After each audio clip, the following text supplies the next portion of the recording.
पूर्वांचल का प्रसिद्ध छठ महापर्व संपन्न हो चुका है। 4 दिनों तक चलने वाले इस अनुष्ठान में जलाशयों का बड़ा महत्व है।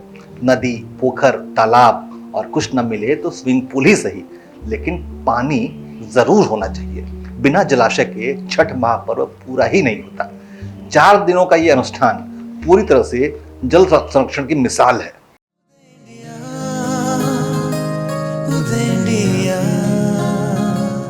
नमस्कार, उदय में स्वागत है आपका। मैं हूं अंशुमान आनंद। छठ महापर्व शुरू होने से एक पखवाड़ा यानी 5 दिन पहले से ही नदी, पोखर, तालाब, पोखरी और जलाशय को साफ सुथरा किया जाता है। छठ पर्व हमें जल संरक्षण और इसके महत्व को बताता है कि ये कितना जरूरी है। अगर जल का संरक्षण न हो तो मनुष्य के जीवन की कल्पना ही नहीं हो सकती।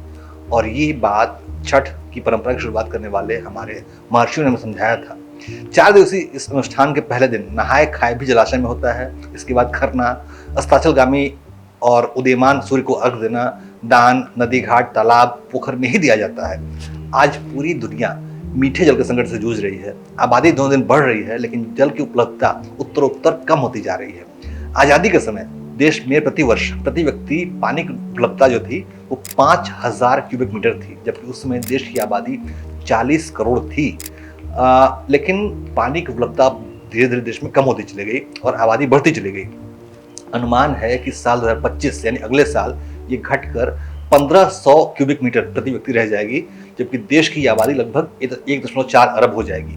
सरकारी आंकड़ों के अनुसार इस समय देश का 29% यानी 1/3 क्षेत्र पानी की भीषण समस्या से जूझ रहा है।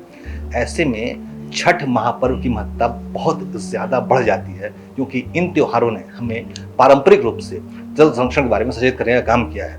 भारत में पानी की समस्या के लिए कृषि के साथ साथ उद्योग भी जिम्मेदार है।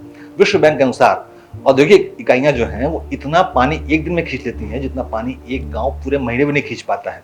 लेकिन सवाल ये उठता है कि जिस देश में पानी की उपलब्धता जो है वो 2300 अरब घन मीटर है तथा जहां पर सदा नीरा यानी सालों भर बहने वाली नदियों का जाल बिछा हुआ है, वहां पानी का इतना भीषण संकट क्यों है?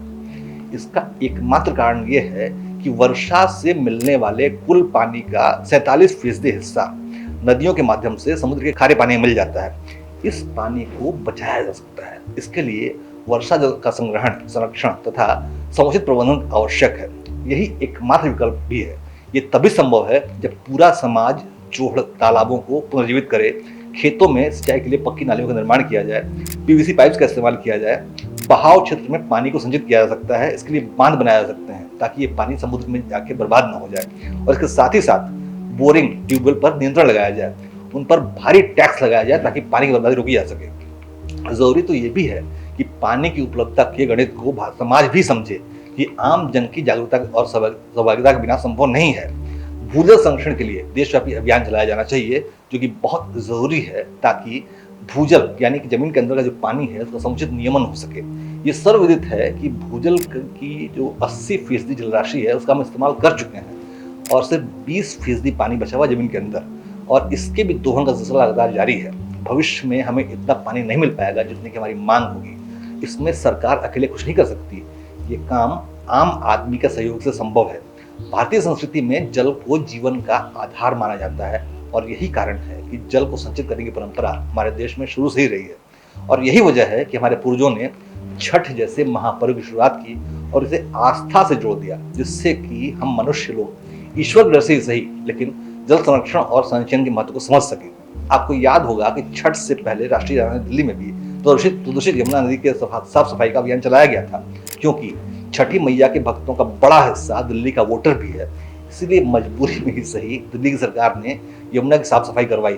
इसी से आप अंदाजा लगाइए कि छठ जैसे त्योहार में जो जल संरक्षण का संदेश है उसकी ताकत कितनी ज्यादा है, जो कि स्पष्ट तौर पर हमें बताता है कि यदि हमने जल को संरक्षित नहीं किया तो छठी मैया और सूर्य नारायण के प्रकोप से इस मनुष्य जाति को कोई भी नहीं बचा सकता। जल है तो कल है, जल है तो जीवन है। जय हिंद, जय भारत।